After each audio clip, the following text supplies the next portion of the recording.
Assalamualaikum dan hai semua. Selamat datang ke podcast SK Jati.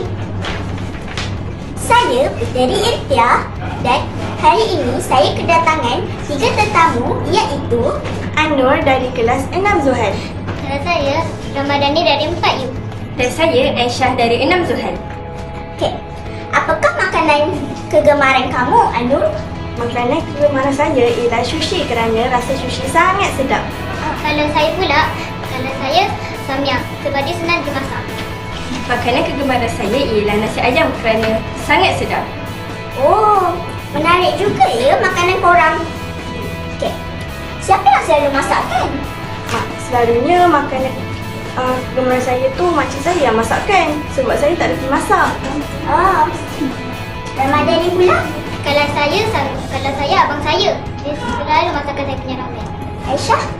Saya lebih selalu membelinya kerana saya tak reti memasaknya. Dengan siapa kamu suka makan bersama? Saya selalunya makan dengan adik saya sebab ahli keluarga saya semua tak makan. Oh. Ramadhani? Kalau saya dengan abang saya.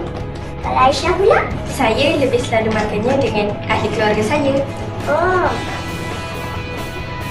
Okey, terima kasih. Sama-sama. Baiklah, itu saja dari kami. Okey, terima kasih. Sama-sama.